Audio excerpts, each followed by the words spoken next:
set the discussion in terms of the various areas.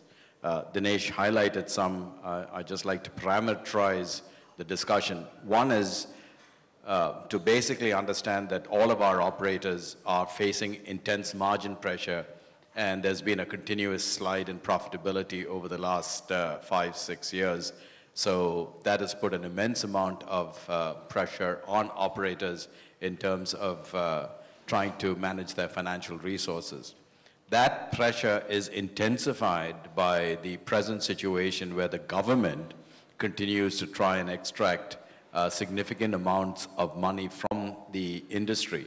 If you look right now, there are at least 3 proposals which will ultimately fructify over the next several weeks, months.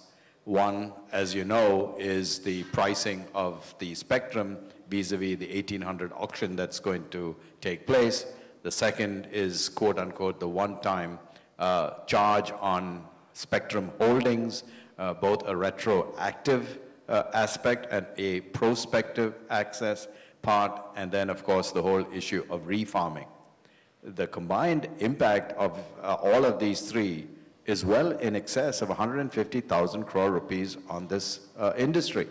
Just the refarming component will ensure that the industry cumulatively is faced with something like a 60,000 crore outflow in terms of its various components. So you can see that this is going to be a significant challenge for the industry in terms of financial viability as we go ahead. In the last couple of years, in the last 2 years, the industry went through a significant bruising price war as a result of the introduction of 5 new players into the marketplace. And what happened at the end of the 2.5-year period, not only did we have the Supreme Court having to step in because of the so-called 2G scam, but also what we found that in spite of all of the efforts of the new entrants, they acquired no more than 5% of the market. So this whole issue of what they were able to achieve under the notion that introducing more competition would somehow, one, make it more beneficial to the consumer, more beneficial to the industry, more beneficial to the government, I don't think has panned out. So I think you have to look at this whole issue very, very carefully in terms of revenue, revenue assurance, revenue leakage, and now let me get into some more specifics. There are 3 or 4 major areas that we in the industry are grappling with. There are significant issues in terms of revenue, revenue assurance, revenue leakage, which has to do with TRAI regulatory initiatives. And I can get into some details a little later, but look at the component pieces. One is you have the customer acquisition process right now. As you may know, the Supreme Court just asked TRAI and DOT to come up with a new set of CAF guidelines, and those CAF guidelines are now in place and have to be adopted. 2 or 3 component pieces of that which are principally required and which will require more resources and financial commitment from our side. One, verify, we have to do what we call deduping tests. So we now, as soon as that CAF comes into the back office, we have to run a complete check against every existing consumer in our database to ensure that this person is not already replicated there. So, you know, if somebody wants to play games with you in terms of, you know, changing components of the address, components of their name, misspell it, phonetics, and all of this, we have to take responsibility to ensure that this has to be checked before the activation process. There are significant penalties. Already the industry, cumulatively, in terms of just CAF penalties as a result of so-called anomalies, is in excess of 150 crore rupees. All right, so this is going to go up and continues to go up as these types of activations come. So in this whole CAF activation process, the operators are seeing a significant challenge. And what is happening is that the government is pushing on the operators the cost of security. So if you go to J&K and the Northeast way, there are additional security requirements that the consumer or that the operator has to follow because of the consumer requirements of security. So in this whole process, what is happening is that the point of sales and our distributors, unfortunately, and our point of sales manipulate the system to our disadvantage.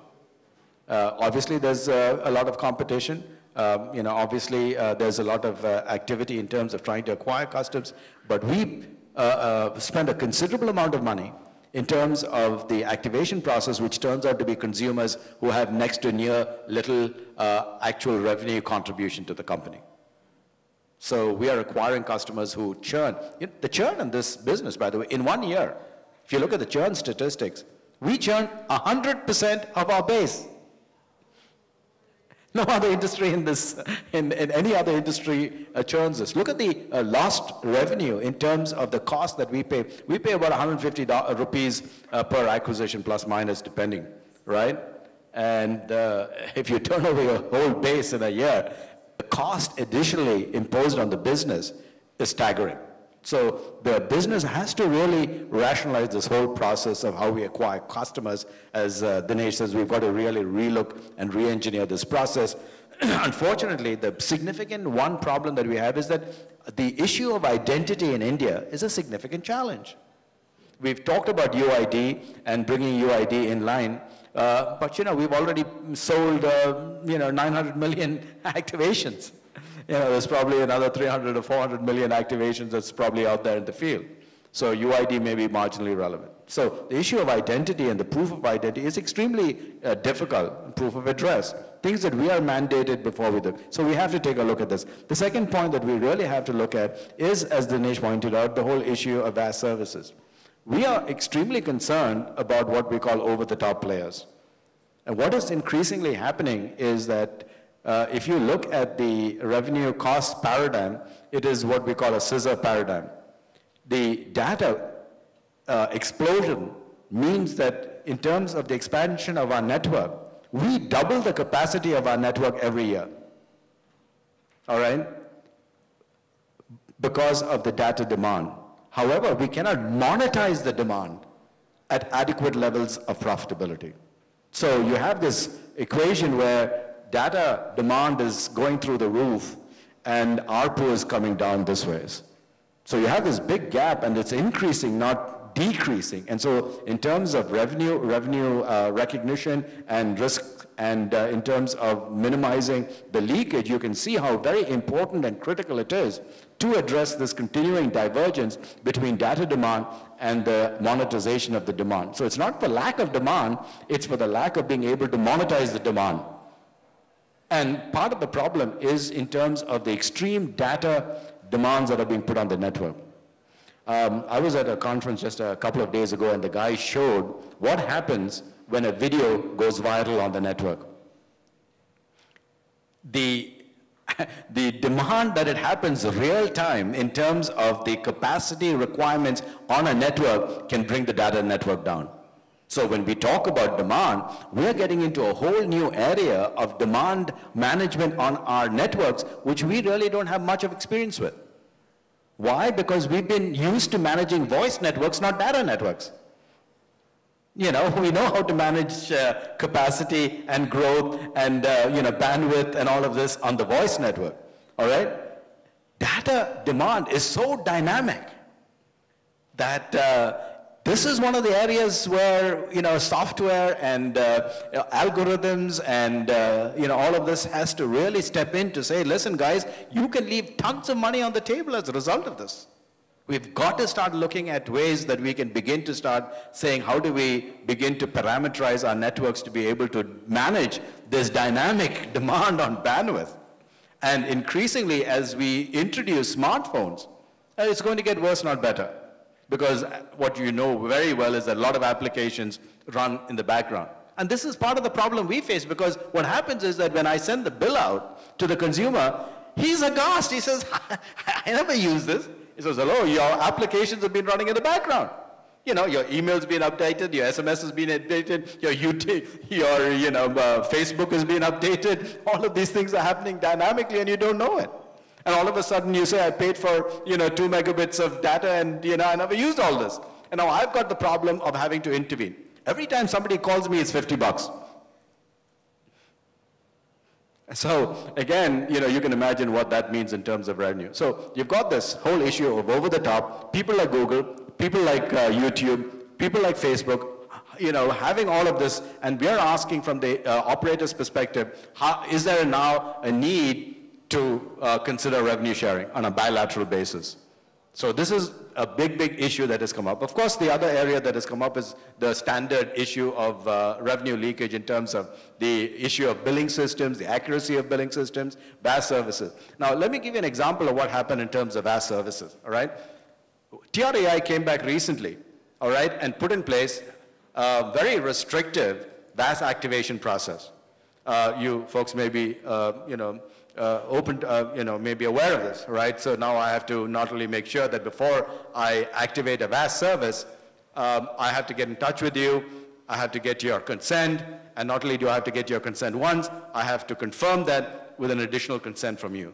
2 consents, all right? So that, obviously is not going to be easy because some of these VAS services are impulsive buys, all right? So as a result of this, what used to happen previously is that we outsourced the whole VAS function, as Dinesh said, so we gave access to the outsourced VAS provider to provide the services, and we had a big problem in terms of, reconciling our billing.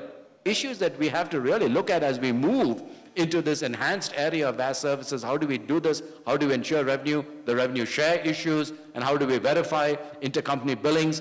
All of this is extremely critical. And finally, what I want to close with is this whole issue is that we have to start focusing in a data environment as we move into the new frontier of customer experience, of consumer experience.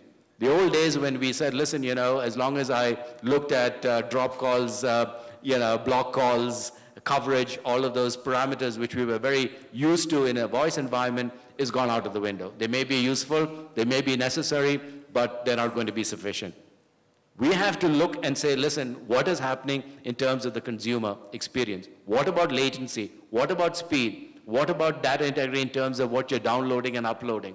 That experience is now going to be critical, and if we can't manage that, our revenue streams are going to continue to be hurt.